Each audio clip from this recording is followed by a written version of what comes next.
the meeting to order and reconvene. Just for the record purposes, we're continuing to deal with Bill C-44, an act to implement certain provisions of the budget tabled in Parliament on March 22nd, and we will start where we left off with witnesses from the Treasury Board Secretariat on Part 4, Division 21, I believe it was. Floor is yours, I guess, Mr. Muth. I believe you had finished your remarks, correct? We had finished our remarks. You had left us with a question. We're happy to start with that. Or with other questions. Yes, I had raised a question. So if you've got the answers, I'm all ears. So to recap, your question was on how do we know the departments will be efficient in their service delivery. From our perspective, under the current regime, there aren't necessarily great incentives to be efficient as there is, because it's very difficult for departments to raise the fees. I think from our perspective, having all fees under the Service Fee Act is actually an improvement. By having the CPI, it at least means that the current split between the private benefit versus the public benefit remains the same. I think one of the other things to consider is in most cases, the folks who are consuming the services are not consuming 100%, or not paying 100% of the cost. So in other words, in terms of an efficiency, departments still do retain a fair amount of departmental appropriations in the game in terms of what they're going to be subsidizing. My final comment in terms of how we make sure that there's incentives for efficiency is the improved visibility that's contained in the legislation in terms of having the reports tabled on an annual basis that lay out the costs as well as the fees collected, and you can see, parliamentarians, Canadians can see how that gap is either growing or staying the same, along with any other service fee improvements.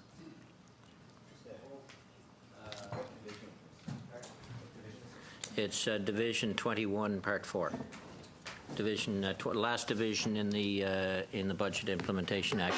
Just if I could, Roger, a couple of questions spinning off that before I go to other members. This is going to be published annually, but do you have any? And will they? Is there any way parliamentarians can get a complete list of service fees or user fees, whatever you want to call them? In the farm community, we would call them user fees. You might call them service fees.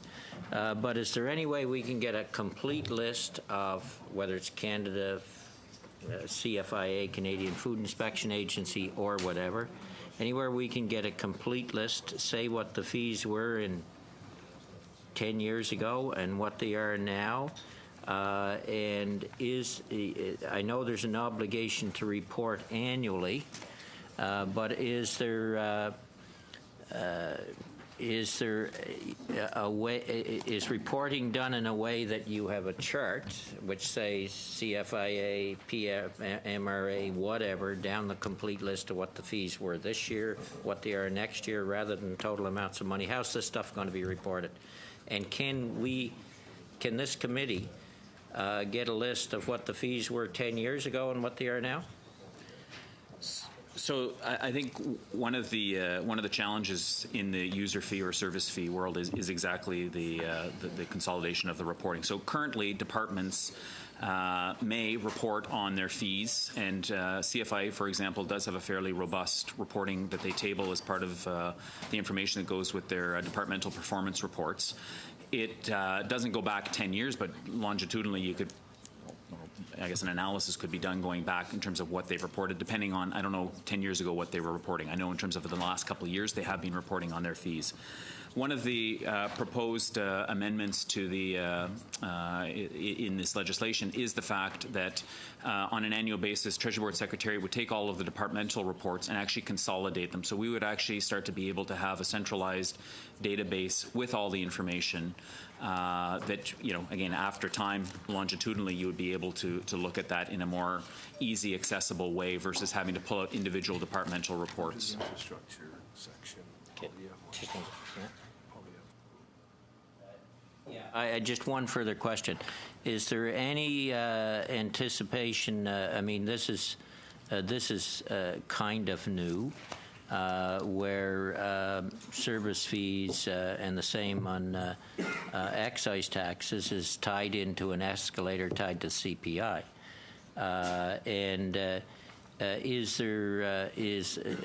I guess you can't. I guess my question's unfair. You can't answer the question. My question was along the lines: is anyone willing to anticipate a review, say in 3 years, to see how this is working and anticipate whether or not that's the way we should go?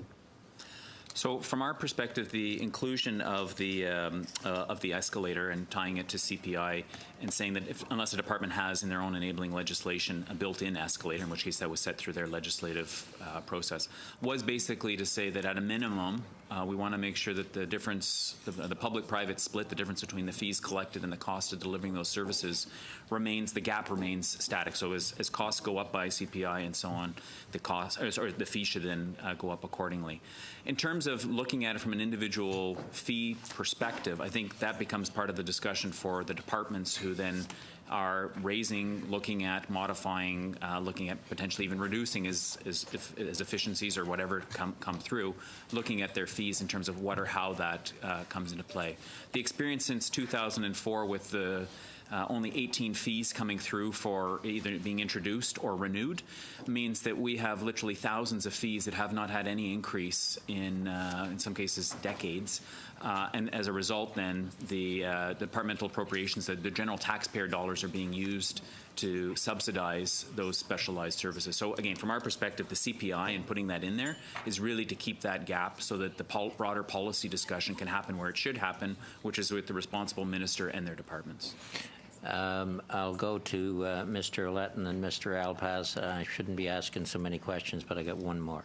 If you're in the other end of these user fees, which I have been, there is a very strong feeling out there that this is going to reduce the incentive for departments and agencies and others that provide these services to create the efficiencies within their own operations to do these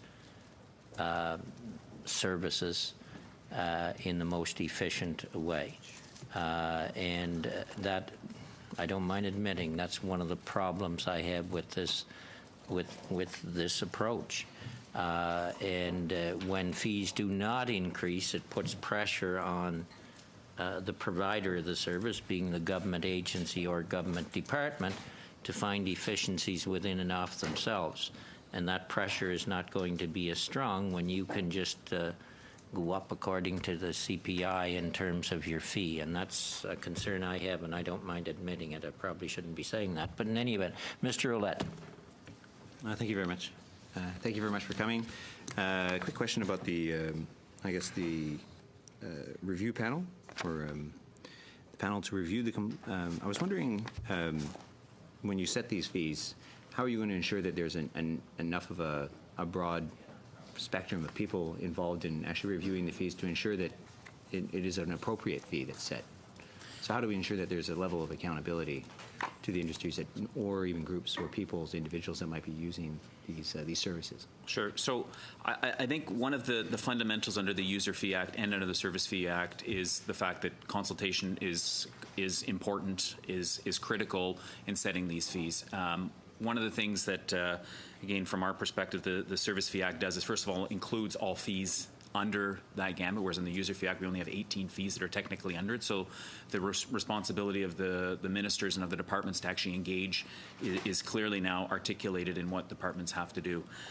In terms of knowing the stakeholders and making sure that the organizations are consulted, I would have to put faith in terms of my colleagues in departments in terms of they know who their stakeholders are. I mean, the idea of making this information public, the fact that it would have to be consulted, that the fact that on an annual basis departments will be tabling in Parliament where their fees are going, the CPI, any adjustments from that will also be tabled as part of that report.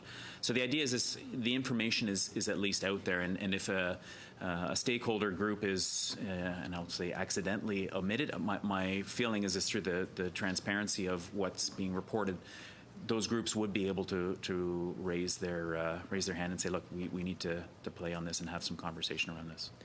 One of the things I discovered in large institutions, for instance, the University of Manitoba, and I'm sure, and it's like this in many other universities, is, often we have to bring together a consultative group before we have a program, or a program review committee composed of people from in the community, stakeholders, and sometimes some departments do very well at it and others do not as well because people get very complacent and comfortable in their positions. I actually I have another question. So, if I'm using a government service, how do I know that that the actual cost? Because whenever you ever get something from some department, whether it's a city or municipality or the federal government, sometimes I question, how did you actually come up with that price? How did you determine that's the appropriate price?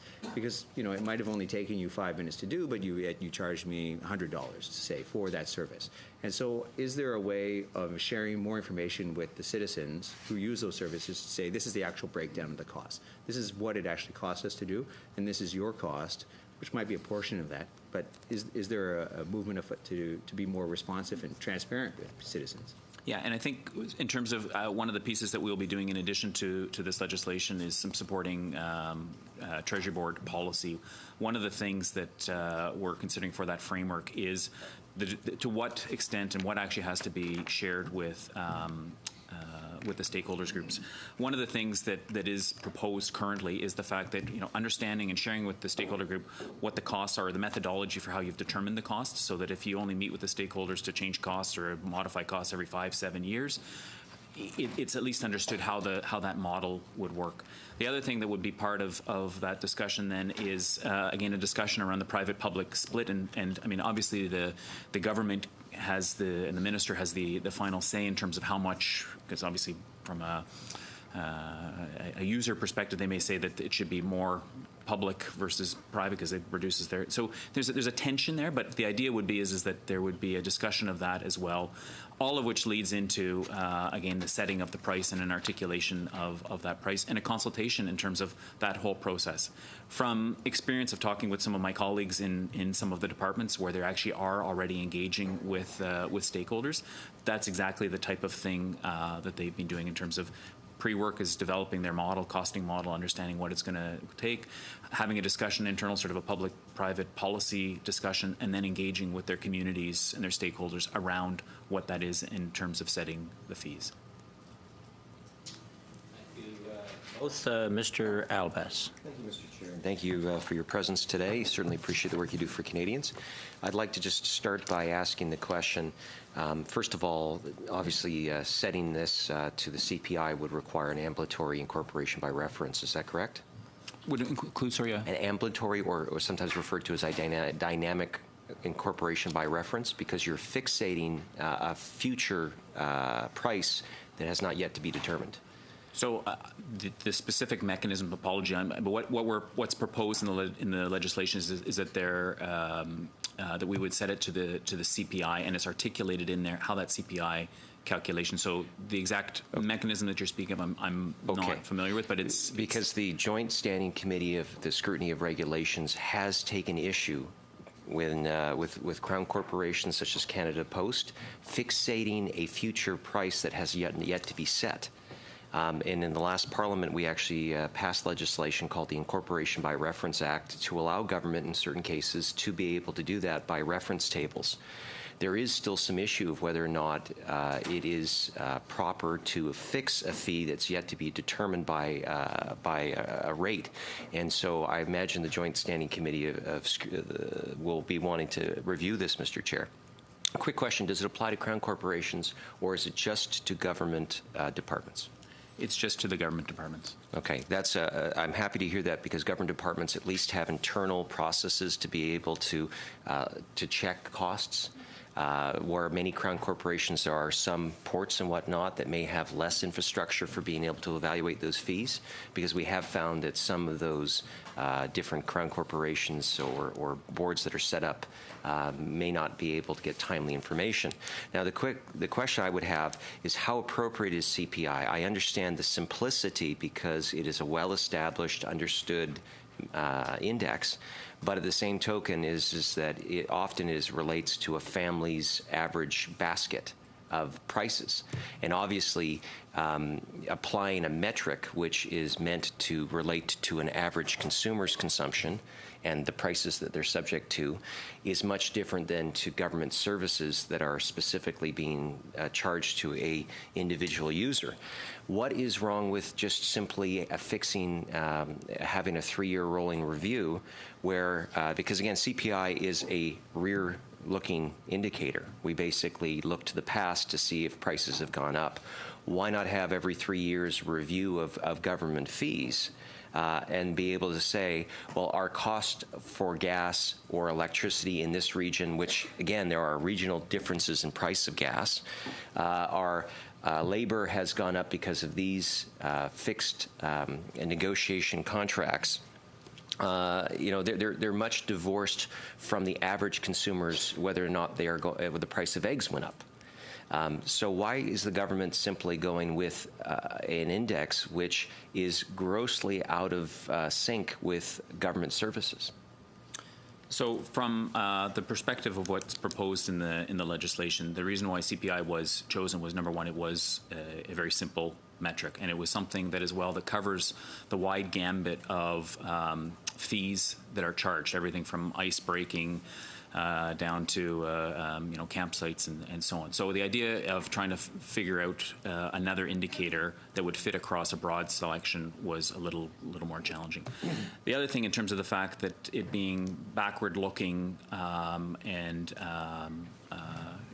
will always be trailing, was in some ways intentionally done. The idea is that what we should be doing is putting in the increases where the increases make sense, and by that point the inflationary impact has already been articulated versus an anticipatory one.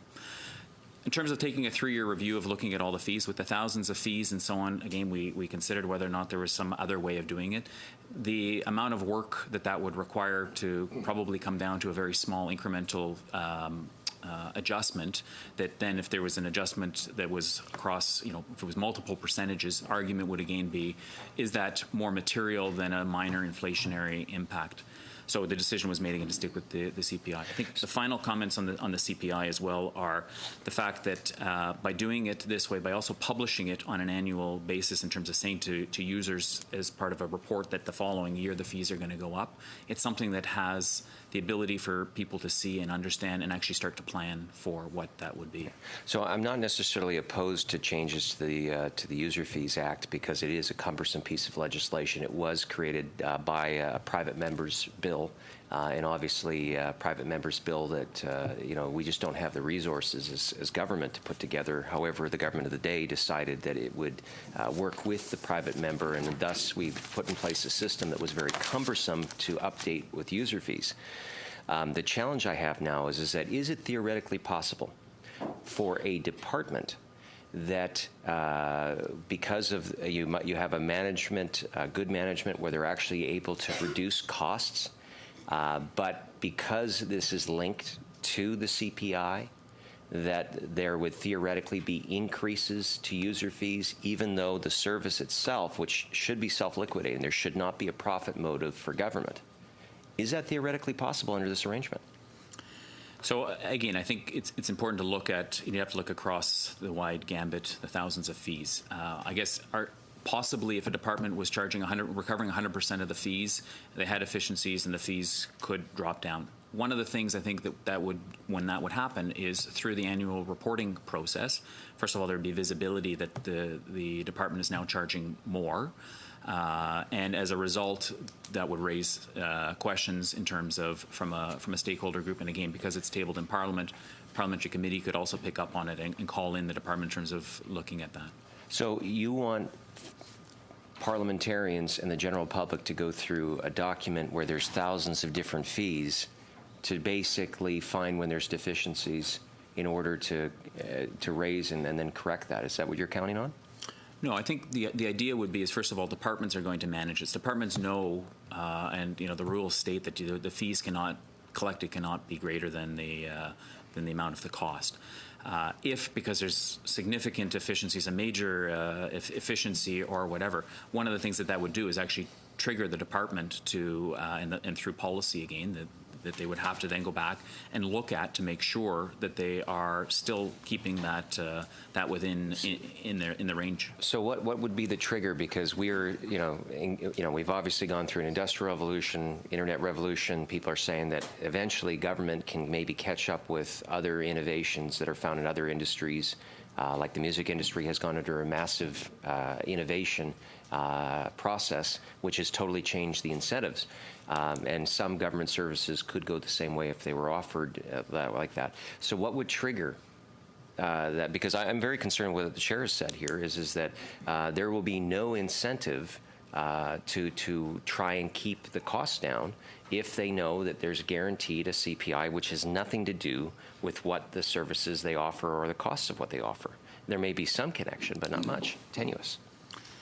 So from my perspective, I think you have to look to the good management and the work that the departments do in terms of engaging with their stakeholders, that this is something that would be, if you're a consumer of some government service and all of a sudden you're finding that, it's now fully automated, you don't talk to anybody anymore and there's no other impact on the fees, there may be a reason why. Maybe the technology costs just as much, maybe not. But I think it would spark some stakeholder discussion.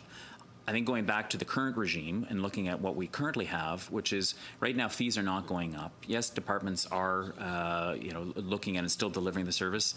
Some cases, though, the services are having to slip because there's only so much money, again, that can be redirected from other program areas to continue to shore up the services that are being delivered. My final comment, too, that maybe I should have mentioned earlier is some departments already have, or some legislation, for example, Health Canada already has a built-in inflationary indicator that wouldn't be subject to the CPI. So one of the things I think we would encourage is where it makes sense is to look at what's the industry doing and the discussions through the industry in terms of aligning how those fees would go up. But also, again, having open and regular conversation in terms of how you would manage where fees would potentially go down as efficiencies are found. Yeah, well, I think that there's always a challenge because people's behavior based on prices in the short term, it's been well established, are not, they're not quite sensitive to a higher cost or a lower cost. But over the long term, obviously, that's what really begins to change the game. And that's where I'm really quite worried that, and I understand your point for simplicity, because sometimes government needs to be expedient. That's, in some cases, some might argue that that's a high value of government is expedience. But again, we're also sensitive that as parliamentarians, you're actually asking us to give that authority away and to change that dynamic over the long term. And I'm just not convinced, but I do appreciate that the committee probably has other questions for you. Mr. Ouellette. I just want to get back to this idea of the actual cost. So what happens if, to mirror Dan's suggestion, so imagine I'm an administrator and I have people under me who are offering a service, and then what do you actually include in the cost of that service? You could move yourself up the chain of hierarchy and you could start including someone's salary here, here, and here, because this person spent 1% of their time doing that service. This person spent, the hierarchical thing, and you add it all up. But as you move farther and farther up, you could increase the costs perhaps exponentially. So what's the mechanism that you have to prevent any abuses? So one of the things that we are proposing is associated with this is a policy framework that would state, again, provide some of the direction around what and how departments would engage with stakeholders around that. Existing processes is in place. Even though many fees have not increased for the better part of a decade, there have been mechanisms, there have been discussions in the past between stakeholders and departments. I think the extent to which, as you're commenting, sort of as you go up and up the chain or further out in terms of some of the support, what degree does that actually support the prompt delivery and so on, is really a discussion that departments need to have with their stakeholders. And again, the proposal would be to have in the policy framework that where they would have. Is there a complaint process?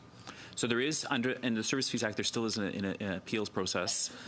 In fact, that it's changed a little bit, but more in terms of giving more time so there actually is an appropriate amount of time for an appeals mechanism, a panel to be set up and review it. And just very quickly, how much does the federal government collect in fees in total across the country? So in terms of fees that they collect in total, and again, this is based on rolling up the information from the departmental performance reports, which may not include all fees because departments are not mandated or they don't have to put it in to their departmental performance reports because they're not covered by the User Fee Act. But it's about $1.9 to $2 billion that's collected on an annual basis. Thank you very much. Mr. Dussault, and then back to Mr. Fergus. Ça va être très rapide parce que j'ai posé. I'll be very quick. I already asked my questions at the previous meeting. There are thousands of fees. Among these thousands of fees, are there passport fees included? And what about citizenship application fees? Just for information purposes, or rather citizenship fees have risen drastically recently to the tune of hundreds of dollars. So I just want to ensure that my fellow Canadians understand that there may be an annual increase in citizenship and passport fees. And I think folks would be interested to know whether this is included in the thousands of fees that you've outlined that would be subject to the escalator clause. So yes, both passport and citizenship fees would be covered by the Service Fees Act. In terms of the escalator, I'm not familiar enough with the enabling legislation for them. They may already have built in an escalator in there, in which case that portion wouldn't. But if they did not have that in their legislation, then the proposal in the Service Fees Act would apply.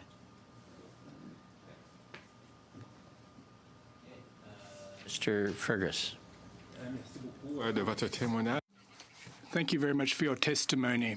In your response to Mr. Albus, you mentioned that you kept a number of options at your disposal before deciding upon one regarding the cost of indexing these fees. Could you elaborate or describe, rather, the whole wealth of options that were at your disposal before you decided to set upon one? I'm sorry. Unfortunately, I couldn't hear the interpretation, but if I've understood the question properly, you were talking about the potential rationale for developing this and the other options. Again, looking at it, I mean, the pros and cons, I mean, we did look at everything going to trying to figure out from a more of an industry type of perspective. We tried to look at going and taking a look at where existing ones, for example, Health Canada has one that was built in. They put it in as a 2% escalator. We looked at the benefits of those. And I mean, I think from my perspective, if I were running one of the programs, having an escalator built into my actual legislation where I set it by something other than CPI is the ideal. Looking at, whether you take a different basket of CPI or a different, we looked at all those things. And I guess the pros and cons of all of those are, in some cases, it fits better with certain segments of the service fees environment. In others, it didn't fit as well. And I mean, I take the point in terms of it being an overly simplistic model by taking CPI. However, we actually did that intentionally, again, for the fact that it was figured that was something that covered a broad basket of goods. It was something that people understood, including the potential users, whereas we came up with some other type of mechanism or whatever explaining that. And quite simply as well, just in terms of the articulation of it in legislation, because we actually put it into the legislation. CPI was one of those things that is clearly understood. It's articulated in terms of specifically the wording in terms of how StatsCan calls that inflationary indicator and whatnot. So, I mean, again, I guess there are other options, but my feeling in conclusion on that would be is that many of those other options fit specifically within a niche set of fees versus something that could apply across the full gambit of the thousands of different types of fees that exist.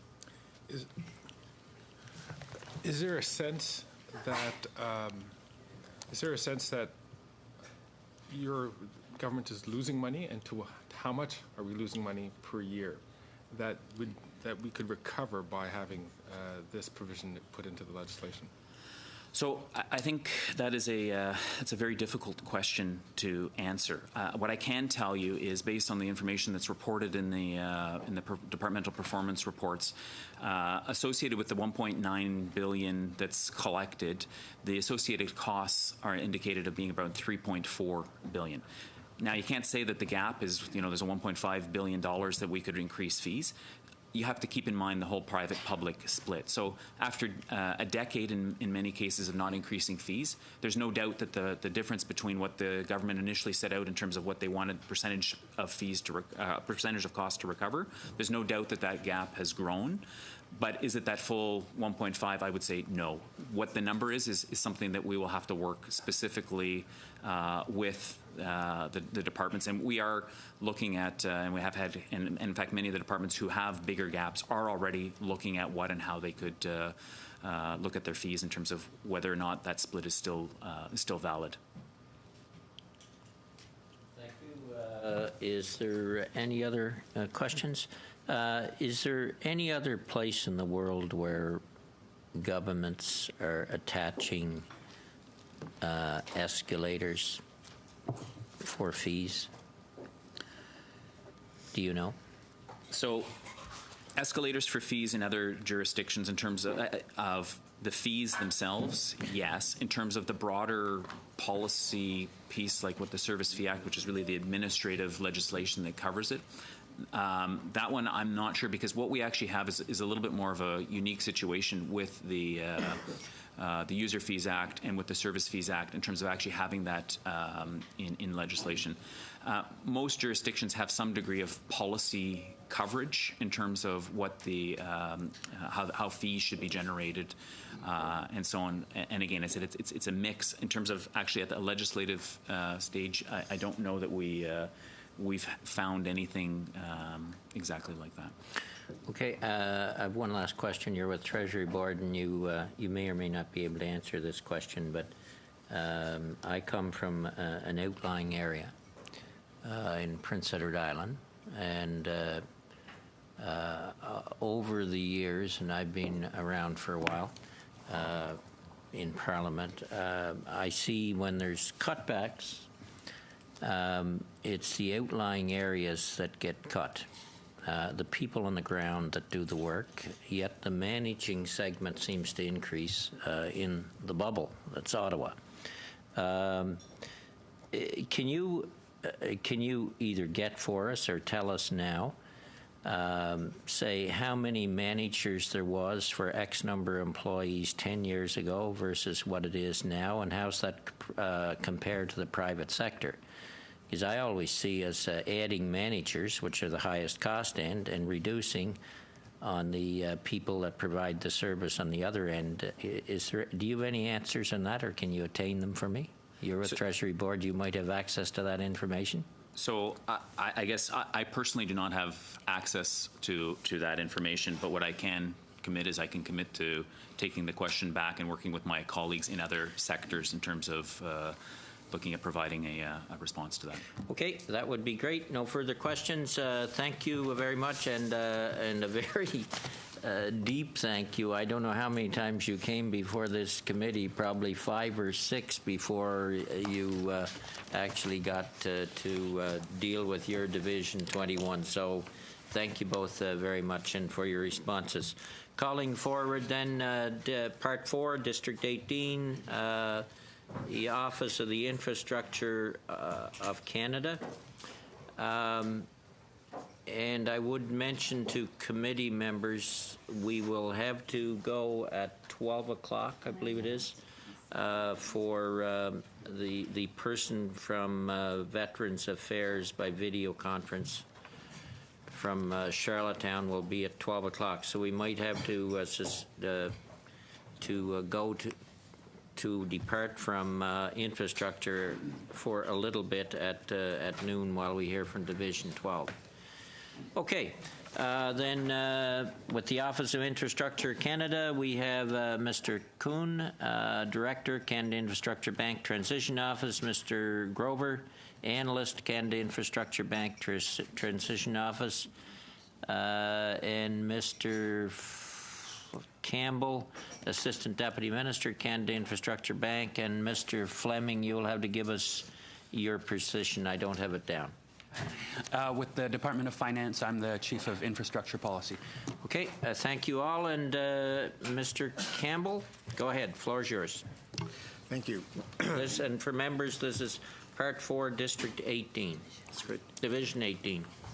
Thank you, Mr. Chair and members. So Part 4, Division 18 would establish the Canada Infrastructure Bank, announced first in the 2016 Fall Economic Statement, as well as in Budget 2017.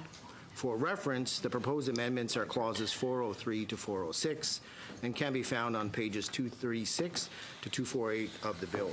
Please allow me to briefly provide some background and context around the proposed bank, walk through the contents of the proposed legislation at a high level.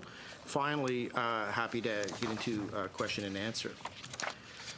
The Canada Infrastructure Bank is intended to provide innovative financing for new infrastructure projects and help more projects get built, including those transformative projects that would have not have otherwise been built in Canada, by attracting private and institutional investment.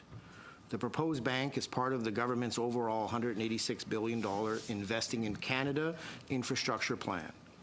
Federal support for infrastructure will continue to largely be delivered through the traditional infrastructure models, and the bank represents less than 10% of the total planned fiscal amount. The bank would be only one new tool that government partners, particularly municipal, provincial, territorial, and Indigenous, could choose as an option to build more infrastructure projects. The bank is a new partnership model to transform the way infrastructure is planned, funded, and delivered in Canada. Leveraging the expertise and capital of the private sector, the Canada Infrastructure Bank would allow public dollars to go further and be used more strategically, with a focus on large transformative projects such as regional transit plans, transportation networks, electricity grid, and interconnections. The proposed Canada Infrastructure Bank Act can be grouped into 6 main areas. It's incorporation, mandate, functions and powers, governance, funding, and accountability. I will address these, Mr. Chair, very quickly in turn. First, it would incorporate the bank as a Crown corporation, effective on royal assent. Second, the legislation would set the mandate and purpose of the bank, which would be to make investments in revenue-generating infrastructure projects that are in the public interest. Seek to attract private sector and institutional investment to those type of projects. Third, the proposed legislation describes the functions and powers of the bank to help it achieve its purpose. The bank would be able to make investments through a wide variety of financial tools, including debt and equity investments. The bank would make its investments directly in the infrastructure project, and its investments would be alongside private sector and institutional investors, as well as alongside other government investors. This would be a co-investment or a co-lending model into the project. Projects supported by the bank would be structured using conventional and robust legal agreements among partners designed to protect the interest of Canadians. The bank also may make loan guarantees on an exceptional basis with the approval of the Minister of Finance, where separate approval is consistent with the general requirement for all Crown corporations. The bank also has important functions other than making investments, including acting as a center of expertise and advising other governments on development of revenue-generating projects, working to build capacity with all orders of government to collect and share better data to inform future investments in infrastructure over the long term. Fourth, the proposed legislation sets out high-level governance of the bank. These provisions strike a balance between independence and accountability. The standard Crown Corporation governance requirements in the Financial Administration Act generally apply. Under the proposed legislation, board members and the CEO would be appointed by the government through the Governor and Council, and the board would play a role in the selection of the CEO. On May 8th, the government launched an open and transparent merit-based selection process on an anticipatory basis to identify the bank's senior leadership. Through these processes, the government would first select a chairperson of the board, followed by the remaining directors and the chief executive officer.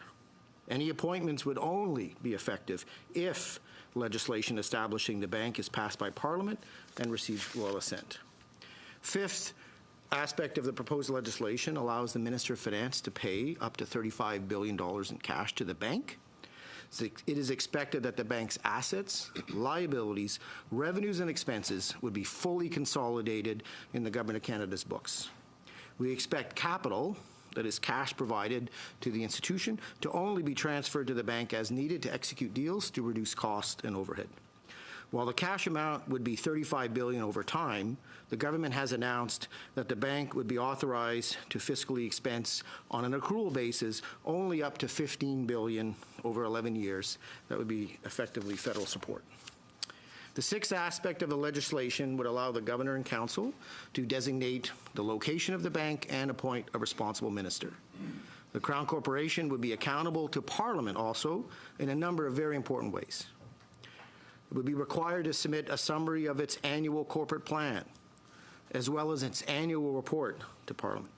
It would be subject to the Privacy Act and Access to Information Act, although only commercially sensitive third-party information would be kept confidential about the commercial partners, not the projects themselves. Very routine. The highest standard of having its books audited by both the Auditor General of Canada and a private sector auditor working together. And a review of the bank's legislation would be conducted and tabled in Parliament every 5 years. In conclusion, Mr. Chair, as announced in the budget, the goal will be to have the bank operational in late 2017. This would be approximately 1 year after the bank was first, announced and the fall economic update and tabled in Parliament. The government has been discussing the proposed bank extensively with stakeholders and in the public domain, and personally I've been leading much of that effort. As part of the overall Investing in Canada plan, provinces, territories, and municipalities are currently engaged in long-term planning for how they will fund, finance, and deliver infrastructure. While the bank represents less than 10% of the overall Investing in Canada plan, it provides an additional option for government partners to make their public dollars go further using a new partnership model. Those government partners have already indicated strong early interest in using the bank as a catalyst to move their infrastructure priorities ahead and deliver more infrastructure for their communities. And this supports decision-making at the local level. Many of our partners already have in place or are considering other alternatives in revenue-generating models that would make their dollars go further and relieve pressure on public balance sheets. The proposed establishment of the bank would allow all of this planning for the short, medium, long term to continue at a good pace. The bank could provide early value also through its data function and the center of expertise that will take time to develop to help all governments make better evidence-based infrastructure investments. To conclude, the proposed infrastructure bank would only be one new tool that our partners could use to build more infrastructure in communities across Canada. We'd be happy to take your questions. Thank you. Thank you, Mr. Campbell. And we have on the list at the moment Mr. Dussault first, Mr. Leipert second, and Mr. Fergus third. Mr. Dussault. Merci, Monsieur le Président, et j'ai beaucoup de questions. Thank you, Mr. Chair. I have a lot of questions, so with your indulgence, time-wise, first question, for a bit of context, if I may. There was a report from the Advisory Committee on Economic Growth that set out the title Unleashing Productivity, etc. My question is, to what extent is the proposal before us, is it based on this report for the purpose of creating the infrastructure bank? So broadly speaking, in the report, it sets out what the infrastructure bank should look like. To what extent are you relying on the report in developing the infrastructure bank? Thank you. First off, to go back further, the government had indicated it was considering such a vehicle as an infrastructure bank going back as it came into office, and since that period had been working collaboratively with various ministries, including the Department of Finance and the Department of Infrastructure on this concept. It was one suggestion that came out of the Growth Council as a potential tool that could support growth and other policy objectives, and that fed in as one piece of advice into the government as it made its decision on what we have here before on the Canada Infrastructure Bank. That was only one of many extensive consultations that were had or that led to that particular announcement. OK. Sinon, je voulais peut-être plus. Now I'd like to come back to a question I asked of the Finance Minister that wasn't really answered very clearly. Now, under the mission and functions and mandate under Section 6 of the legislation, there is mention of infrastructure projects that would be revenue generating. And it wasn't clear to my mind how infrastructure can be revenue generating. Can you give me an example of the way infrastructure, be it a bridge or a road or a highway, would be revenue generating? Be pleased to. There are a number of asset classes under the category of infrastructure that exist today in Canada that have various models of revenue generating or user pay. You have electricity grids that have tariffs. You have water that has meterage and user fees. You have property development that has land value uplift capture that is possible on revenue. You have various roads, including my home province, that uses tolls to pay for infrastructure. There are tolls on roads. There are various types of revenue attached to various asset classes of infrastructure in Canada. So it's a wide breadth definition of what constitutes revenue, and in each of those classes, they already exist in Canada today. And of course, transit. There's fare box on transit. Fait qu'on peut considérer. So, based on the revenue generating definition, that includes tolls. So my problem with that is if the Canadian public pays for an infrastructure project, they'll have to pay twice. Given that it's taxpayers' funds that are used to pay to build the infrastructure project, and then when it comes time for Canadians to use that infrastructure, they have to pay a second time, even though they paid for it in the first place. Now, that's the problem. Canadians are funding this infrastructure, and then down the road, pardon the pun, they're paying for that infrastructure a second time around. My other question,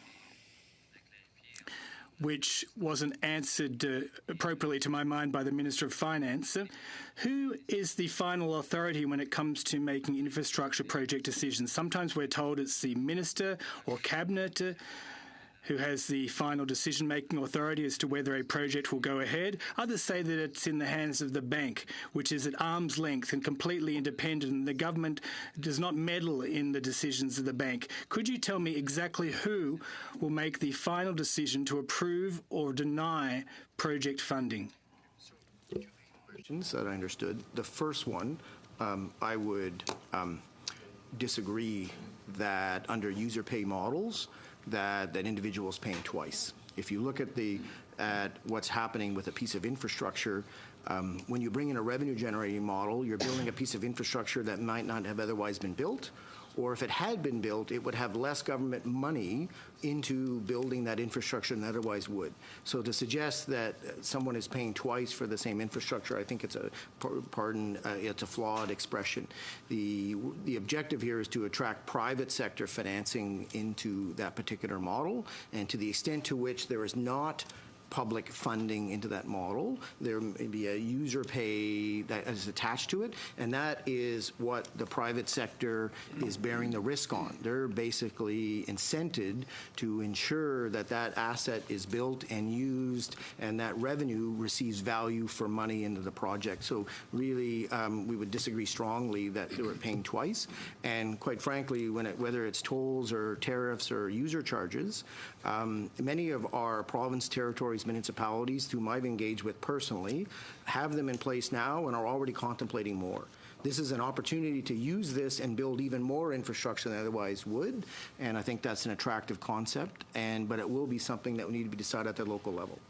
On the second point, far be it from me to refine the wise words of the Minister of Finance or the Minister of Infrastructure and Communities, but I can repeat what the Minister did say, is that there would be appropriate oversight of the Crown and on the various projects, and that there will be room for an independent Crown corporation to use its professional commercial abilities to structure a deal among many partners. Recall, this is a partnership model that includes not just the bank or the Government of Canada through the bank, but also likely another order of government, as well as potential investors.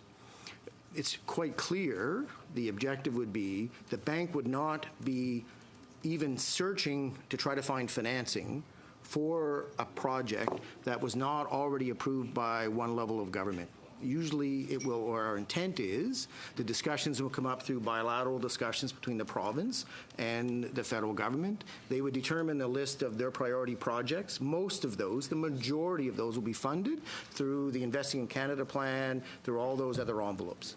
To the extent to which that partner says, I think there's a revenue model they'd be willing to attach to that project, would this be a candidate for the infrastructure bank? It's not obligatory to be funded by the bank. It goes on a pipeline list, and then the bank deals with investors on a project that all governments are already aware is on the list. It's already there. And that at some point, all the parties will need to come back as they start negotiating a deal.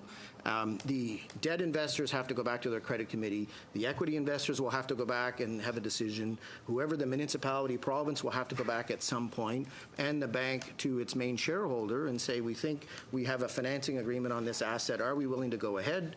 And then the independent arm's length bank goes ahead with all those parties and constructs a commercially very valid deal on that process. So in the partnership model, there are partners making the decision making, and it won't be a surprise to anyone the projects that the bank's working on. They will be visible through the corporate plan tabled in Parliament, and they will be made available publicly by those provinces who are saying, here's candidates, because they'll be trying to sell to investors if they'd be interested in that project. It would be a very transparent process. Mr. Dussault, is that it for the moment? We can come back to you later. Well, I have 5 more questions. Do you want to spell off and come back to you, or do you want to ask them now? I can ask another for now, just related to this answer. Ce que je comprends de votre From what I've understood from your response, the Cabinet doesn't have any decision-making authority when it comes to the bank's decisions. It's an arm's-length organisation that makes its own decisions. But having said that, you are asking the Parliament to provide $35 billion for that bank, which is taxpayers' money at the end of the day. These are taxpayers, and they pay their taxes each and every day. They're going to fork out $35 billion. And then we're told that private investors are going to invest up to 4 times the government's contribution. So that's a total investment of over $400 or $140 billion, of which there'd be $35 billion in public funds. My misgiving is that when someone has $35 billion and the other party has 4 times that amount, the person who has $35 billion won't have much weight when it comes into the negotiation process that they'll wield. So that brings me to my next question. What is the level of representation on the board of directors? That is on the part of the public, that is the government. Under the legislation, there is no seat for the government on the board of directors. No one that will be advocating for the public's interests, for Canadians' interests. Now, if it's my understanding is correct, wouldn't it be a good idea to specify in the legislation that there'd be an obligation for the participation of a public player around the table? A number of points there for me to unpack that are really worth discussing.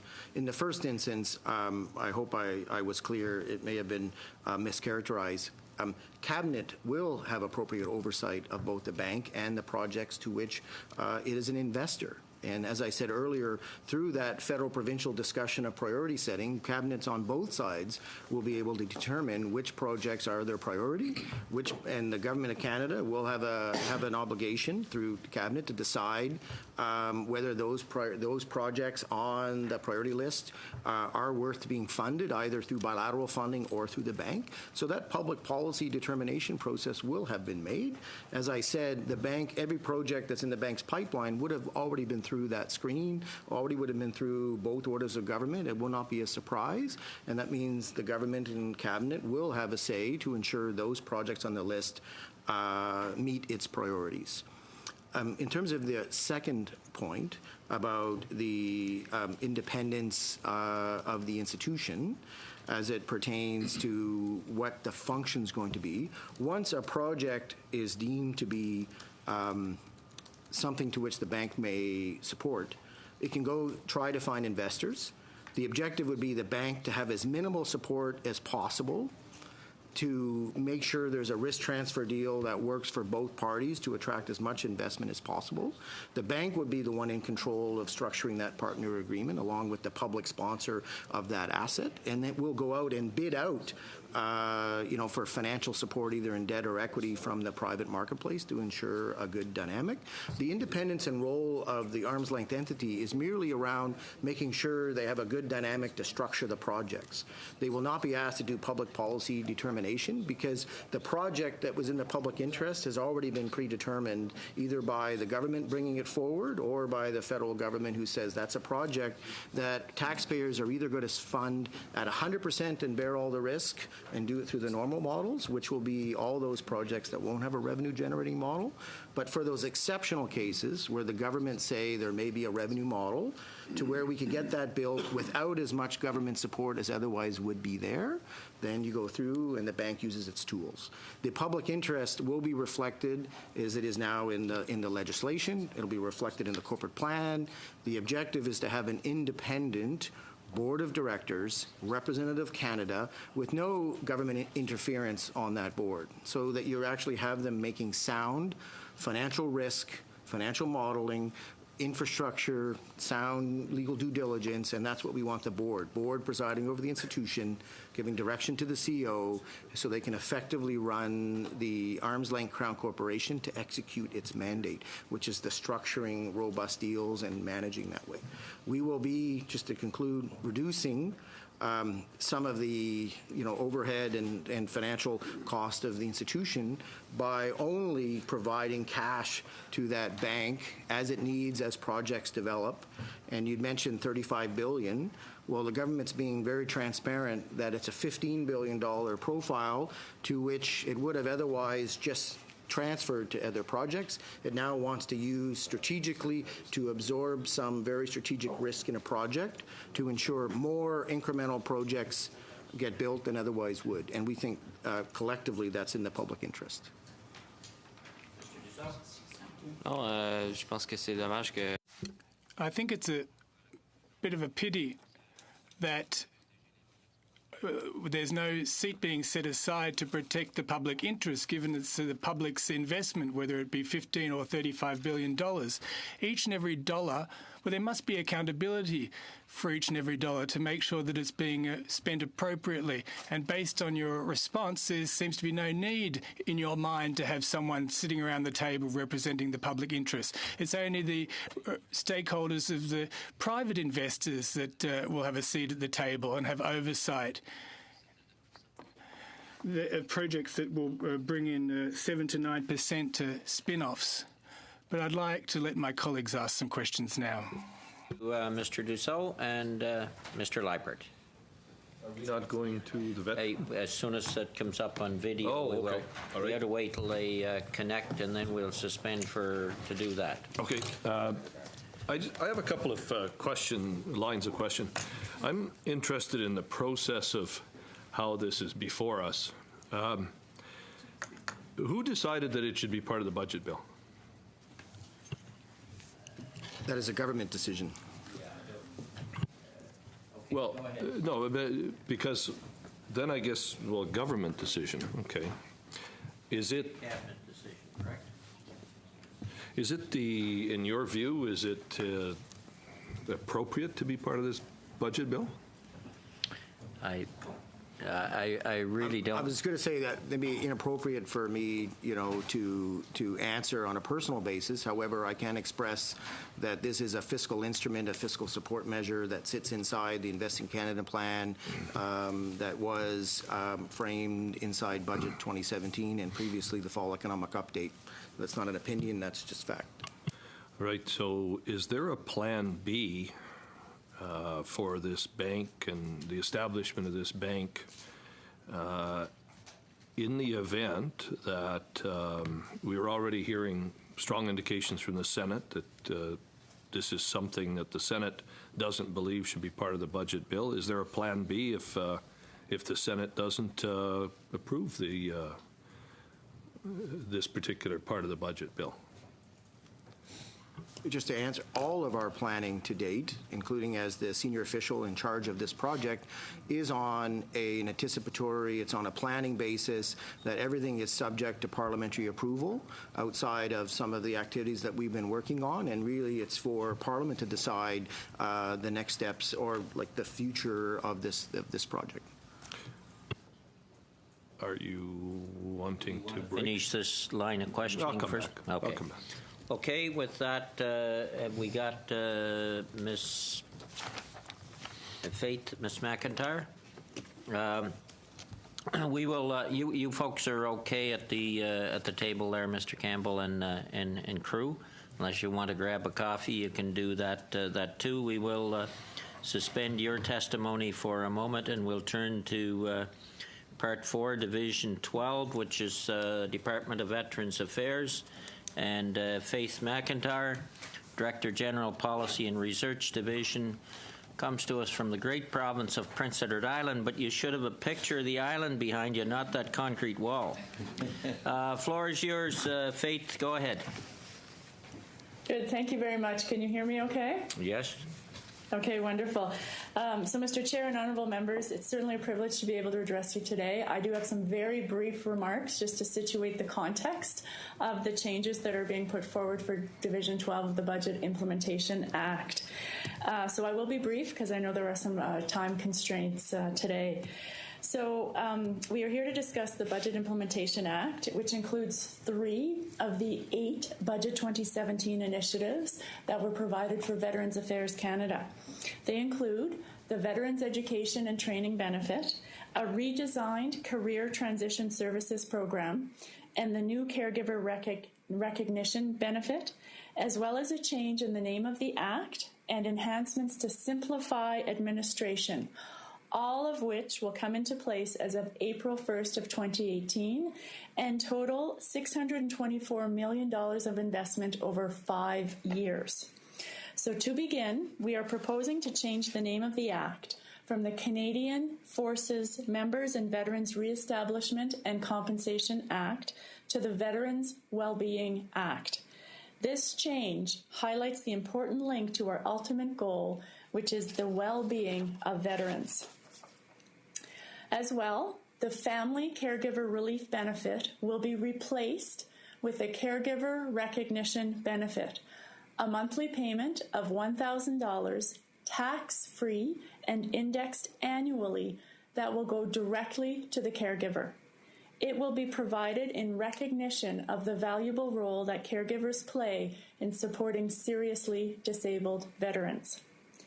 In addition to the supports for families and caregivers, we are doing more for veterans transitioning to their post-military life. We are introducing the Veterans Education and Training Benefit. It will cover up to $40,000 in tuition and other costs for veterans who served at least 6 years, and up to $80,000 for veterans who served at least 12 years. $5,000 of this benefit can be used towards professional and personal development courses, such as pursuing a real estate license. Nous remanions aussi les services de... Now, there's also career transition services that our veterans will be able to take advantage of, including current members of the armed forces, survivors, wives, husbands, and also common law spouses. The services provided, such as labour training, professional development, and job search assistance, will be provided in line with needs. The service recipients will have access to service search or job search assistance, and they'll work with veterans and employers to ensure that this transition is successful. Veterans will have the advice of advisors who understand the culture and life of armed service men and women. Program delivery. The Act also includes a more simplified application waiver that will enable the Department to waive application for benefits and to make decisions if the Department already has the necessary information on file. This change is being added in the general provisions, so it will apply to all programs. In closing, the measures included in Budget 2017 and the Budget Implementation Act will go a long way to support veterans and their families as they transition out of the military and settle into civilian life. However, the job is not yet complete. There are additional measures that are currently being pursued that will be announced in the coming months. As an example, the lifelong pension. The Department is committed to continue the research and work to understand the needs of veterans and their families.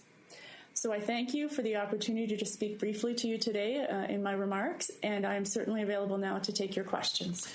Thank you very much, Ms. McIntyre. Starting then on the questions, Mr. Leipert.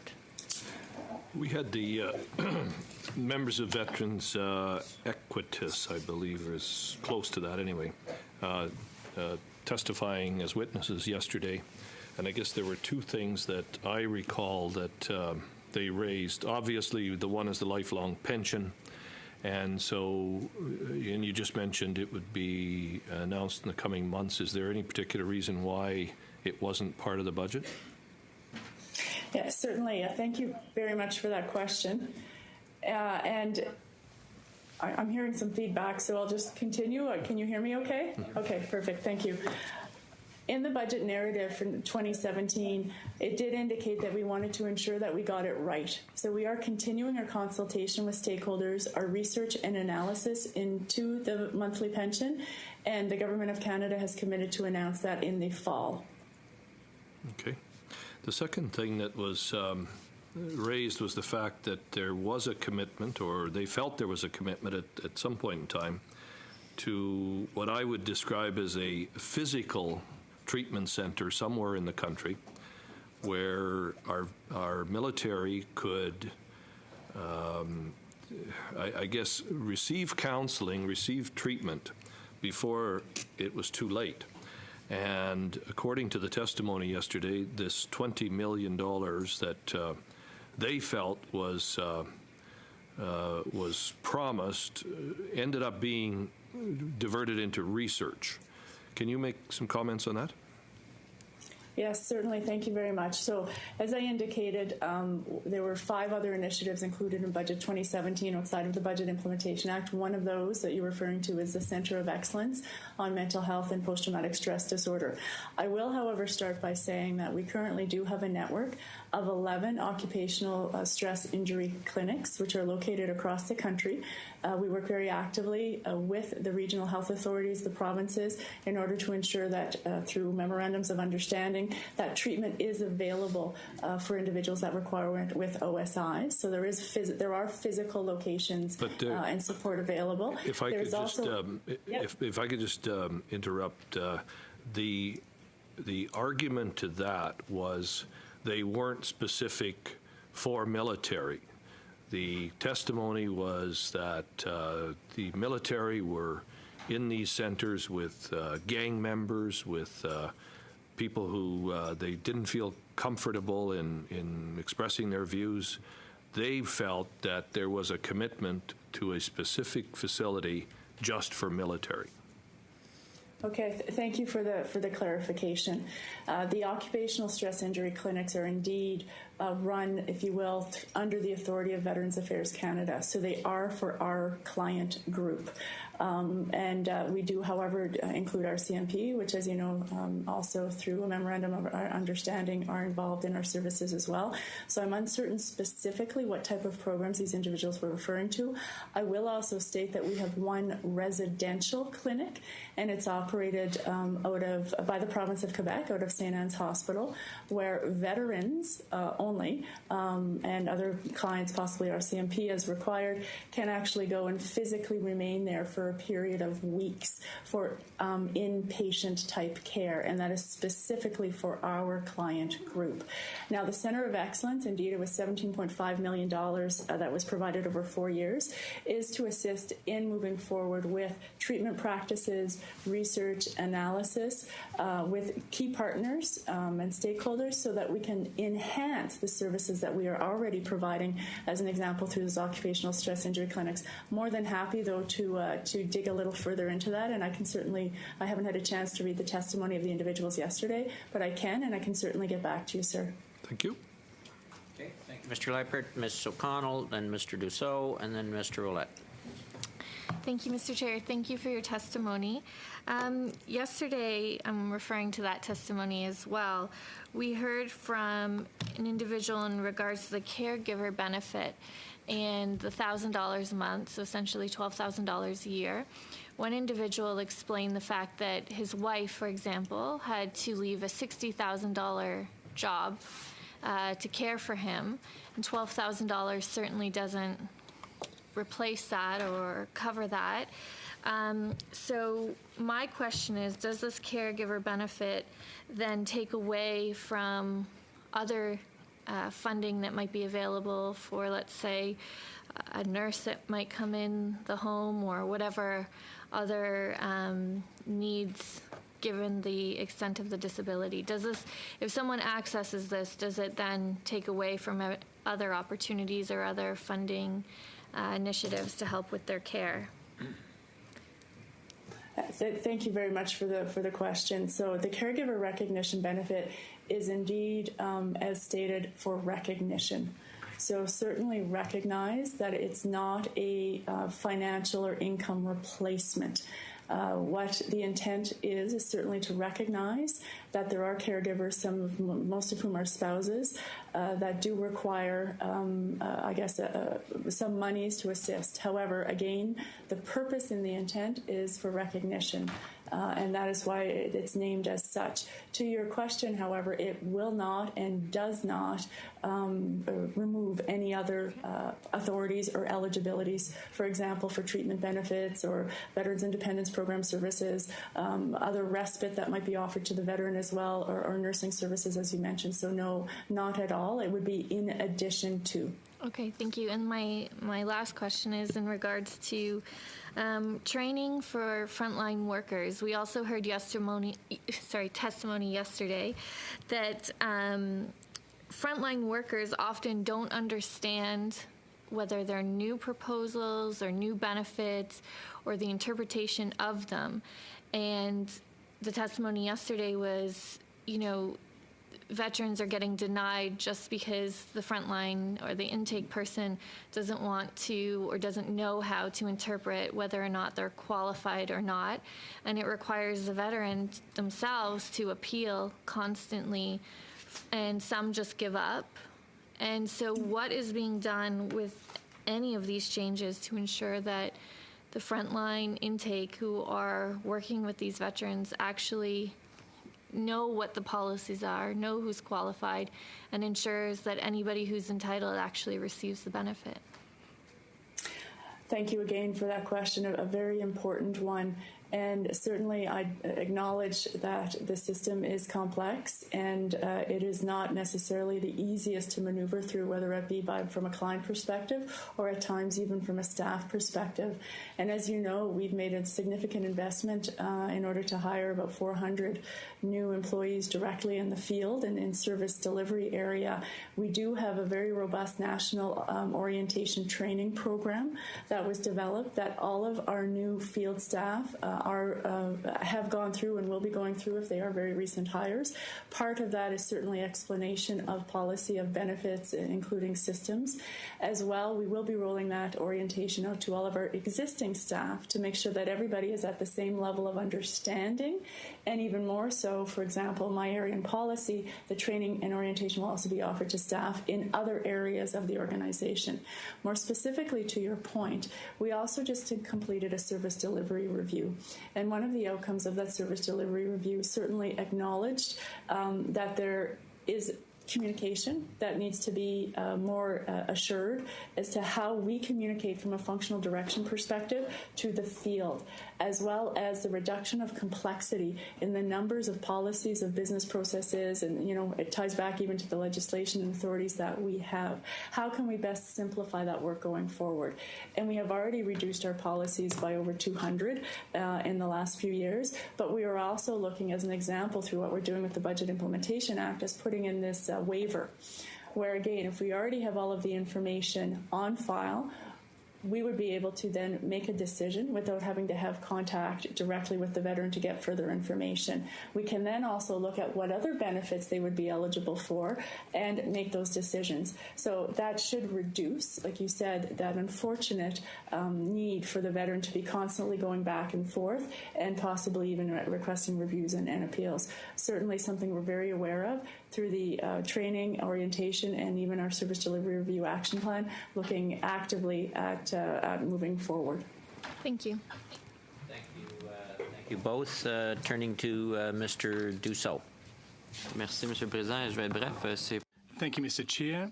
I'll be concise. I'd just like to refer back to what was said previously regarding veterans, a advocacy group regarding veterans, and the training program that will be allocating substantial funds to studies once veterans have left the Canadian Forces. And I was told when I asked the question, how do you evaluate the number of persons who will take advantage of this program? Well, I was told that the devil is in the details, and that information thereof will be in the regulations. It's all well and good to have new provisions of the legislation, but if you look at provision 5.93, the Government and Council can, among other things, provide for honourable release and set aside a maximum cumulative amount and state what the establishment will be, the learning establishment, what courses will and will not be approved by the department.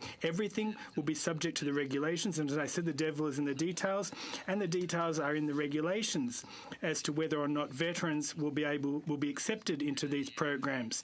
Can you give me a sense of when these regulations will be drawn up and what the details will be about the eligibility to the program, when they'll be released, so veterans know whether they will qualify for this program or not, and so as members of Parliament we'll be able to deem whether the program is effective or not. Response. Indeed, thank you very much for your question. Now, when it comes to assessing, I think you raised 3 points. It was a three-pronged question. First, we're reviewing the regulations currently. Now, we want to ensure that there is sufficient eligibility with a view to making things fair for veterans and those who'd be eligible for the programs, and we expect them to be ready by the late June, depending on the approval of the Treasury Board, because there's also already a due process that they have to follow, of course. Now, let me come to your other point. You said, how will they determine which establishments or institutions will qualify? Well, with Employment and Development Canada, we'll be determining this. For tuition fee loans, there's already a predetermined list, and we intend to use the same list that has been used by the government to departments to conduct research and analysis. Now, regarding honourable release, we intend to use the definition that Canadian Armed Forces use. We don't intend to reinvent the wheel. However, we also intend, and it's in the legislation, or the bill, that there'd be a powerful, that the minister would have authority in exceptional cases who do not receive honourable release. They will be given, the minister will have some level of flexibility were there to be very exceptional situations regarding release from the armed forces. Now, the maximum amount of money will depend on the years of service for the serviceman or woman. So that'll be between $40,000 and $80,000. What we want to avoid is if someone takes a helicopter pilot course and there aren't semesters per se, like at the University of Ottawa, well, we'll be able to say, well, here's the full $40,000 so that you can take a 6-month program rather than handing it out on a semester basis. And that'll give those veterans more flexibility depending on the types of programs they want to enroll in. If you have any further questions, as I said, everything will be done with a view to making things as flexible and respectful as possible for veterans. We'll look closely at Gazette number 1 late June and see what it says. Thank you both again. 2 more questioners on my list, Mr. Ouellette and then Mr. Fergus. Thank you very much for testifying. I have a few questions. So I was reading creation of an education and training benefit, so I was looking at clause 274. And so it mentions have served for a total of at least 6 years. I was wondering if you could, I'll give you a chance to look it up real quickly, but I was just wondering if you could describe why the number 6 years was chosen. Thank you. Yes, an important question. And certainly I will start by saying that all of this was done in partnership with the Canadian Armed Forces. So all of our discussions in terms of timeframes, eligibility, to the point just a moment ago as well, we had these discussions and ensured that we were on the same page with our colleagues. We wanted this, not only the education and training benefit, to be a recruitment tool, but we also wanted it to be a retention tool in the sense that we did not want individuals to necessarily leave the forces earlier than they might have. And so the incentive as well then by the 12 years that they, if they're at 10 years and thinking of going, they may stay the extra 2 in order to benefit from the $80,000. As to why the 6 years, again, it really ties into that retention. So individuals, and I have to say the Canadian Armed Forces, unlike our American counterparts, do tend to have longer careers.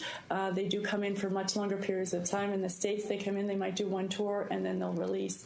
Here in Canada, we already know that individuals stay. The 6 years was used really by the time they invest in basic training, they invest in whatever education, possibly language is required. 6 years was felt as a very reasonable, if you will, return on investment for that initial $40,000 for education and training. And then the 12 years sort of double that. And again, seeing it really as an incentive for individuals to stay on, and also ties into the period when they might be eligible for the Canadian Forces superannuation pension. So when I first joined the forces in '96, they give you a contract, a 3-year contract. They used to do that after your BMQ or your basic military qualification, and so I guess now the tendency is towards doing contracts of 5 years. So this would essentially, if you're doing 2 initial contracts of both 5 years, that would take someone up to 10 years, which might be a little bit long in the life of a 19-year-old to say, I'm at 29, and then you have to start making choices. Anyways, I'm not always sure it's the most appropriate thing to have someone stuck for 10 years in a job they might not like to be doing. Because, at certain points as we grow older, we like to make those choices. Did you consult with not just veterans, but young people who are in the Canadian Forces about some of their preferences? Because I know the chain of command has certain preferences, but did you discuss with actual people who are 25, 26 years old in the Canadian Forces who are in those situations in that kind of that bump period? Yeah, thank you. Very relevant. We did have roundtables where we engaged many different sectors of both still serving veterans, stakeholder groups. I don't know the exact specifics of numbers of who would have been at those roundtables that might fit the category that you just mentioned, sir, but certainly they were part of the conversation and the consultation. Because one of the groups is often when we think about veterans is a lot of people in the Canadian Forces don't consider themselves a veteran. We go to Remembrance Day service and we see the old gentlemen and older ladies with perhaps in a wheelchair or a cane, and that for us is a veteran. But when you're 25, you never think of yourself in that way. And so when you do veterans groups, which are very easy to get and get a hold of, I think I would like to, anyways. It'd be interesting to know what the consultation would be with if it was on age group about what people would prefer. I have another question. So in this section here, it mentions served a total of at least 6 years in the regular force, in the reserve force, or in both. So what happens if you do, let's say, the reg force initial contract, and you do 2 of them, you get up to 10 years, and then you leave and you go into the reserves? At the end of that 10 years, are you able to then access the $40,000, or are you now required to then leave completely the Canadian Armed Forces and then re-engage with the reserves at a later date? So in terms of eligibility with the Reg Force Reserve Force, we will be using the same determination that is used under the Canadian Forces Superannuation Act. So there's certain eligibility for reservists under that act, and that is the same eligibility in years that would be using to transfer then over to this benefit.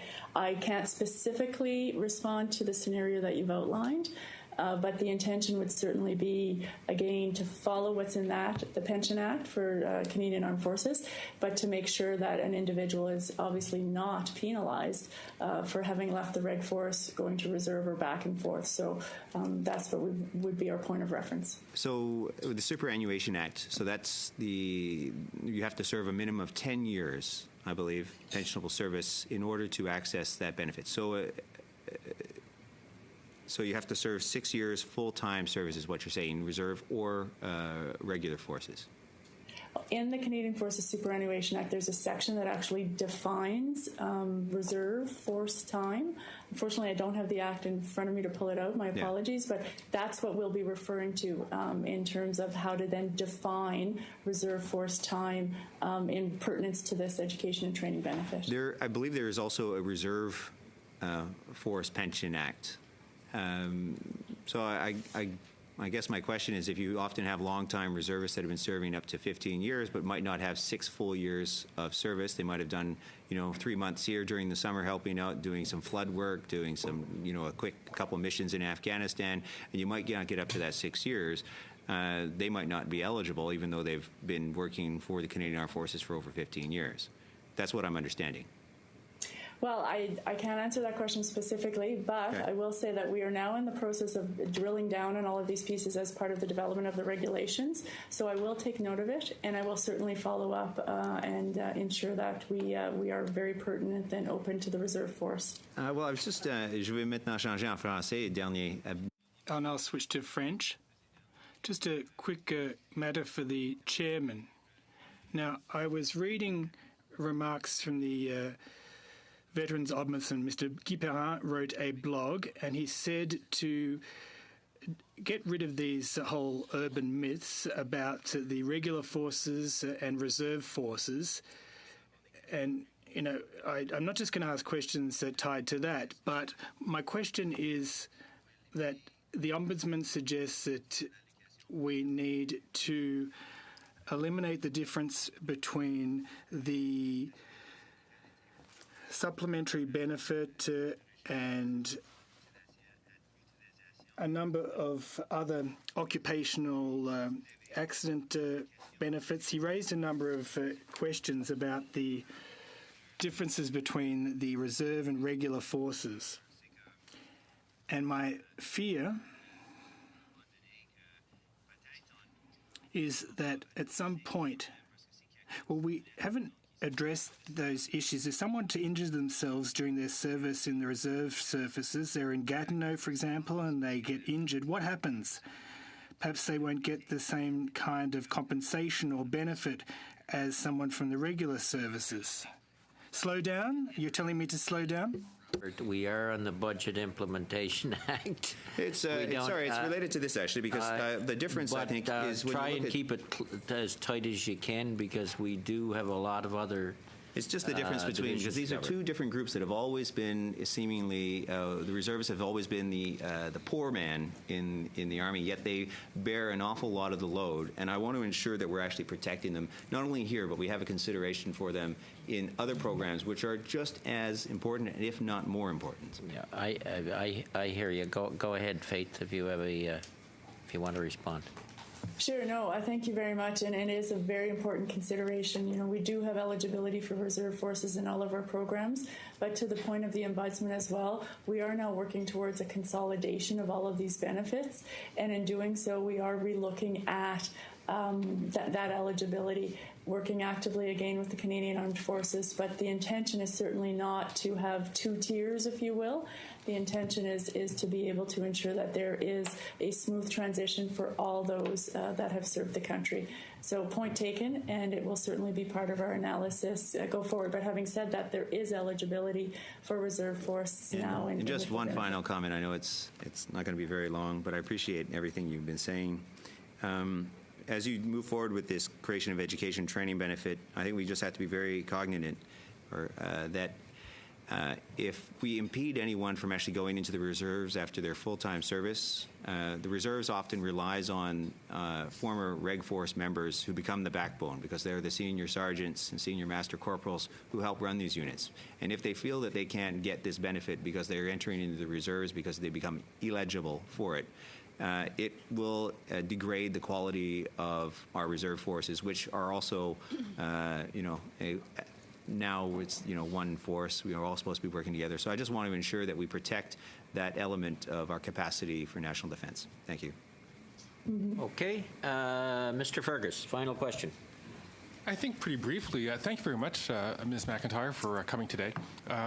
The question actually relates back to a testimony that we heard yesterday. Mr. Leipert had made reference to it in regards to having treatment for mental health issues for our veterans and for service members that would be focused on them alone, so that they wouldn't find themselves in programs for the general population that could put them in contact with folks who might have been involved in criminal elements or might have been involved.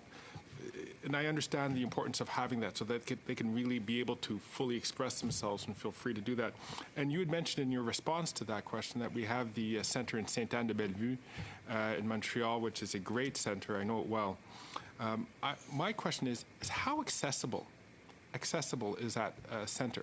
In other words, is it if you are a member, a veteran who lives, or a service member who lives in Saskatchewan, are your travel costs taken care of so that you can go there for that period of time to receive the treatment? Does that extend also to spouses and to families so that they can also be part of that process of healing? Yes.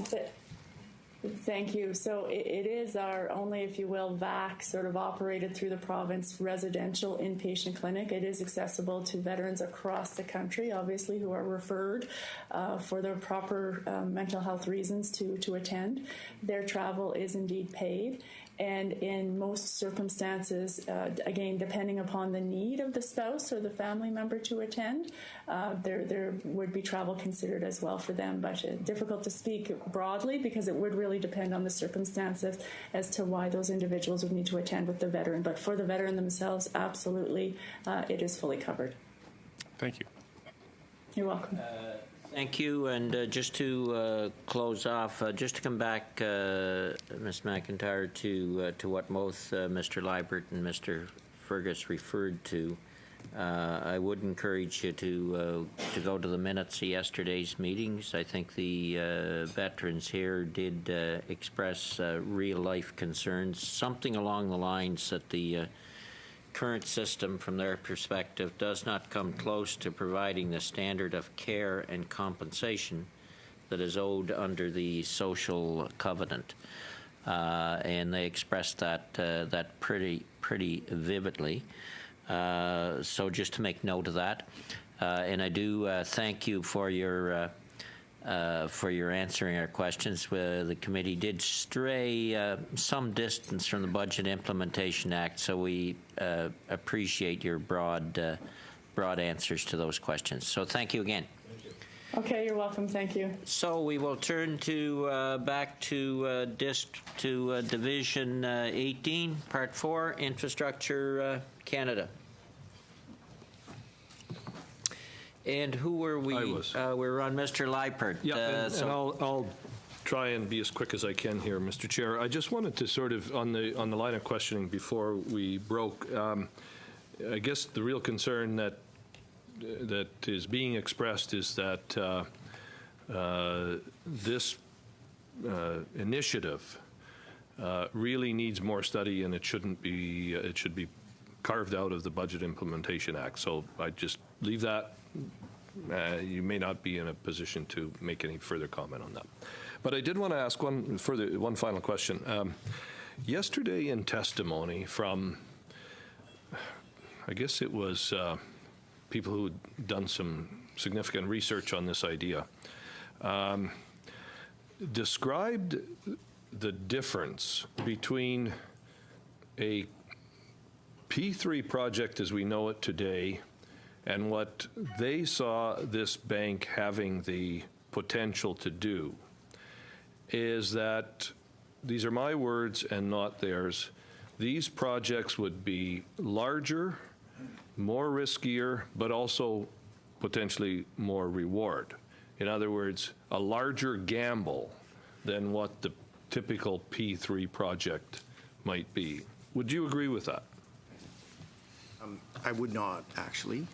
The concept of a P3 or a public-private partnership pertains to the method of procurement to any infrastructure project, and that model or option for procurement will still be available for any project that is supported by the Canada Infrastructure Bank. Understand that. And therefore, the PPP model is a contract structure that is designed to manage availability payments, which is largely infrastructure paid for by taxpayers, and to get efficiencies in the construction of that and operation of that asset, which is completely distinct from the upstream financing and project development of an asset among a partnership model that may or may not be riskier, less risky, or more risky, generally speaking. The objective would be to find projects that are in that sweet spot of a revenue generating, not availability payment, which largely means taxpayer funded,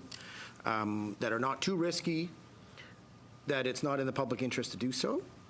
But there's enough where some strategic support from the Government of Canada to support that project that would have been funded perhaps by all taxpayers is in the interest to then manage the risk in that project. Once that project, just to conclude, once that project is determined and there's a partnership structure, they can in turn, as the project stewards, turn and say, well, we'd like to use Infrastructure Ontario or Partnerships BC to help use the procurement model to how that gets built. Really, they're separate distinctions. Well, they're separate distinctions, but you've just outlined a situation, I believe, that confirms that the project wouldn't proceed under a P3 model and therefore makes it more risky. Well, to the extent to which there's more risk, it's because the model is a revenue-generating model. Well, so are lots of P3s are revenue-generating. Some of the P3s are. In the Canada Infrastructure Bank model, you're attracting that additional private sector investment into the asset to take on that risk of the revenue part. So to the extent to which a project may be more risky is to the extent to which there is risk to be managed around the revenue or business model of that project, which is what the Infrastructure Bank is transparently designed to do, is to match up that risk with a private sector investor who's willing to buy that risk, and the Infrastructure Bank coming in no more than it needs to manage that risk transfer between those two parties. It's quite clear and distinct. Okay, I'll leave it at that. Thank you. Thank you, Mr. Leipert. Mr. Division 18, Mr. Fergus, then Mr. Ouellette, Petabat Taylor, and Poliev. Thank you very much, Mr. Campbell. You had mentioned in your testimony that there are part of the tools that are available to the infrastructure bankers to provide loan guarantees. Could you describe, can you go into that a little bit greater detail in terms of how do you see this working, and can you give us a sense of how accessible, again, that different orders of government would have to these loan guarantees? Happy to do so. In the lengthy consultations that we've had among officials, both between the Department of Infrastructure and Department of Finance, and when we've looked globally, there are many other forms of structures that rely on loan guarantees to finance infrastructure. That in Canada, given we don't have the same level of political risk that are usually attached to why loan guarantees are used in other countries, that it would need not be a preferential or a primary instrument to do what the Canada Infrastructure Bank's designed to do. However, given it has a suite of innovative tools, the government is saying, well, the loan guarantee tool could be, under very limited circumstances, a tool to achieve an outcome. But because of the very specific contingent liabilities associated with a loan guarantee instrument, which means they need to be priced and the maximum exposure for auditing and accounting purposes needs to be determined, there is a separate check back to the Minister of Finance to make sure that's done. And it's not put in the window that the infrastructure bank itself can go and design a project around a loan guarantee structure unless it has explicit concurrence with the through the department and the Minister of Finance. That is the same parameters under which other Crown corporations would use a loan guarantee. So the government is giving proposing to give the infrastructure bank equity and debt tools to use and sufficient balance sheet that it need not resort to a loan guarantee scheme as a preferred instrument. However, given this is designed to be a service instrument to other orders of government, if they come forward in a project structure together with the bank and in a unique circumstance think that may be preferred instrument, they would work through that structure and then go and make a case for why a loan guarantee fits in that specific project structure. And it will be imperative on the bank to make sure that that tool is priced and the maximum exposure is recorded for accounting purposes, and that's why we have both the Auditor General and a private sector auditor engaged with the bank. Hope that answers your question. It does. Thank you. Mr. Ouellette, and then we'll switch sides and go to Mr. Poilievre and back to Ms. Taylor. So thank you very much, Mr. Campbell, for that answer. I was just following up on the loan agreements. I was wondering if you could talk about the profits resulting from the bank and the partnerships and how that might actually work. Well, in general terms, the Crown Corporation is designed to be a support vehicle, a way to channel federal support through to infrastructure projects for the benefit of Canadians and partners. So when we talk about profits, it's a question of inside the project structure. And the objective would be, to the extent to which there is revenue attached to a particular project, that revenue is distributed among the partnership agreement according to the level of risk that they are taking.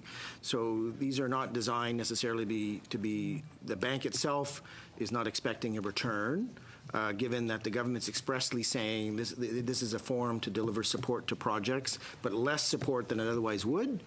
And in terms of an individual project that has revenue attached to it, the investors in that project would have access to that revenue directly attributed to their share of the partnership agreement, or basically where they are in the hierarchy of the capital structure. That is very commercial-like, very routine kind of project structure. So we could potentially receive profit. To the extent to which an asset would be held into a project, it would be retained in the bank, and it could be made available to support other projects. Okay. So will municipalities or provinces be forced to use this bank? This is completely optional, incentive-based, to the extent to which if one of our partners wishes to consider a project for the bank, they are not obligated to use it. Neither will they be deducted in any other funding through any other program. So it's completely incented for them to come and use it. And once they identify a project that could be considered for the infrastructure bank, it still may become a candidate for another type of funding through that process if that becomes their preference. So it's completely meant to be another tool, option, and at their discretion. So when you were talking to Mr. Dussault, we were talking about transparency, and so to paraphrase, you believe the government set up a transparent process where the micro details are handled by the board, the macro details of the infrastructure bank will be handled very macro by cabinet, and then at a lower level, including not only cabinet, parliament, provinces, municipalities, and other partner banks, which we're all going to have to do this in a public way. None of this can be hidden or done on the sly. Would that be a fair assessment? That would be a very accurate assessment. And just to reiterate, the public interest test is done first by the steward of the asset. So if it was a province, municipality, territory, they would deem it to be in the public interest to build a piece of infrastructure, and they would like federal support from one of the vehicles. Then the Government of Canada, through cabinet or the ministers, can say whether they agree whether it meets the public interest and a federal priority before it ever gets into the list of a project that the Canada Infrastructure Bank could consider. And I have a couple just final ones. Just because I'm not very smart on this, could you describe what the difference is really between a PPP in simplistic terms for the average person and the infrastructure bank, and why they're different and why one is needed over the other, or how they can be complementary? I'd be happy to. Can I turn to Nico? Go ahead. Sure, thanks very much, and that's a very good question, and I'll give it my best shot. So public-private partnerships are obviously a very useful tool when they're applied carefully and for the right kind of project. And they can use private sector incentives to get projects built on time and on budget, which has very obvious benefits. In terms of the capital structure for a project, P3s in Canada primarily involve financing through loans for a portion of the project's costs. And these loans still ultimately have to be repaid by governments, usually a municipality, through availability payments in order to pay for the costs of the infrastructure. And I think I'd say that what the government heard in its consultations is that there's a need to help build more infrastructure than can be done just through the public purse, and that municipalities in particular have limits on the amounts that they're able and willing to borrow to pay for infrastructure. So what the infrastructure bank would be able to do is bring an additional party to the table for the funding of projects so that it doesn't rest only on all three levels of government. And this would free up public funding for other projects, including infrastructure that wouldn't have the required revenue stream, like social housing, for instance. And in order to attract that private sector investment and also do it in a way that protects taxpayers properly, a new institution was needed that would have the right level of expertise and could be the counterparty for the negotiations with sophisticated private sector equity investors. And I think part of the vision with the infrastructure bank is that that's a different skill set than the functions of PPP Canada, which are focused on providing advice for structuring procurement contracts, as Glenn mentioned, that are delivered through P3s.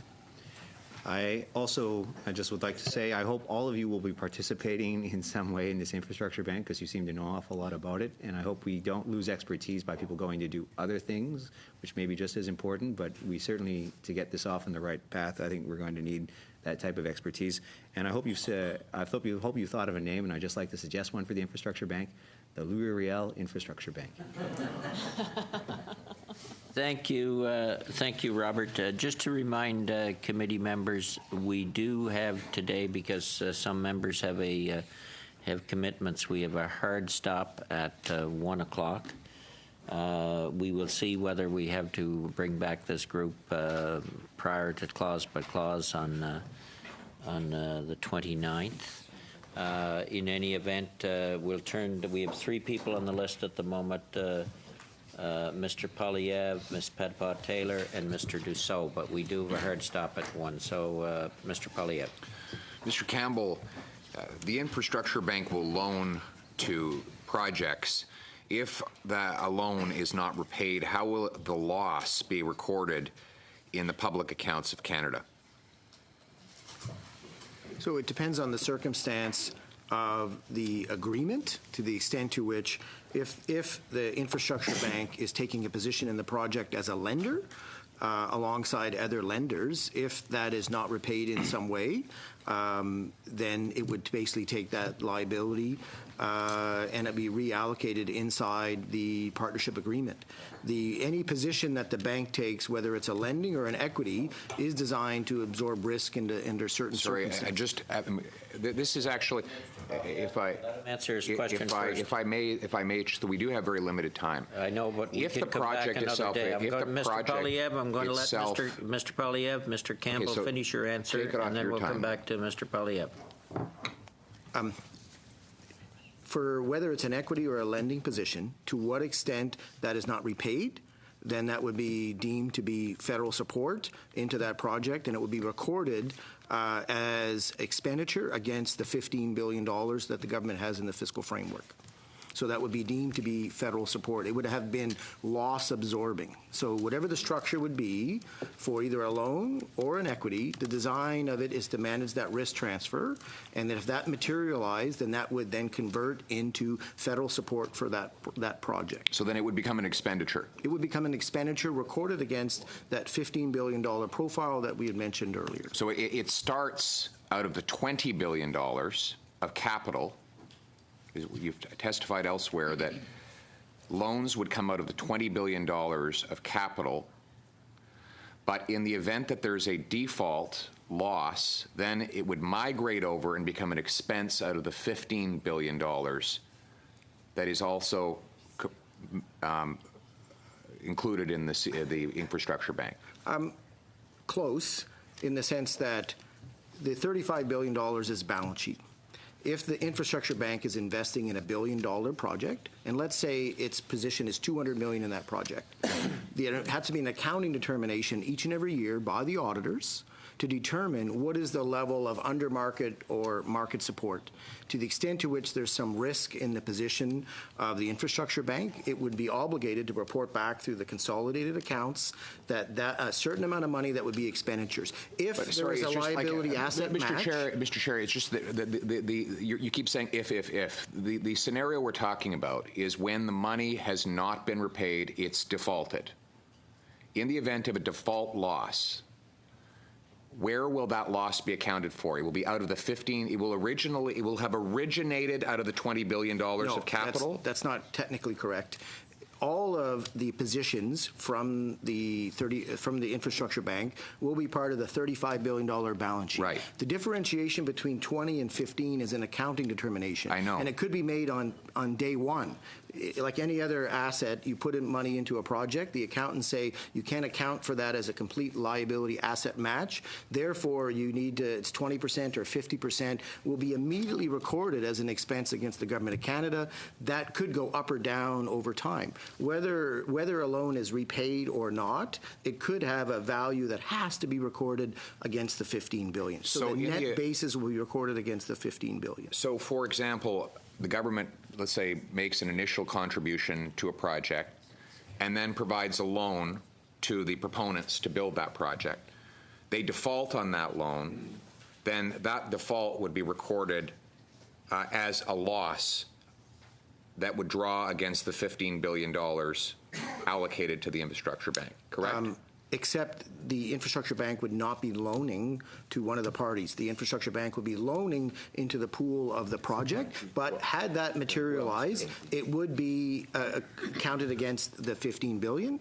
But let me go back. Like, again, I mean, we're splitting hairs. There is an entity called a person under the Act. A person includes a trust, partnership, joint venture, association of natural persons, or corporations, okay? The infrastructure bank lends to that person. The money doesn't get repaid. It is a default loss. That would create an additional expense on the books of the Government of Canada, correct? You're asking me to say correct against something to which I'm not sure all those assumptions are correct. However, under any position the infrastructure bank has in an entity will be limited to the amount of its partnership agreement, regardless of whether it's a loan or an equity. So the amount of its exposure will be capped by that amount into a project co. If something materializes where you actually do not get repaid that amount of money, or the equity gets a value decline and the auditors say you can't hold that as a liability asset match, it will be recorded transparently each and every year as against what? that as expense. An expense. It would be Okay. This would be federal support for that project that would have been built and will continue to exist. And that will come out of the $20 billion in capital or the $15 billion in amortized over 11 years? Any net expense comes out of the $15 billion. Okay. Any other investment, whether it's in what structure, if the auditors say you're holding an asset on the other side, then it will be accounted against the $20 billion. That's basically allowing it to hold assets that match its liability. My next question relates to electricity grids. You listed them as an example, as have budget documents, as something for which the infrastructure bank may provide funds. However, electricity grids are already able to be financed by private investors. Investment banks, private equity firms regularly buy power plants and transmission lines.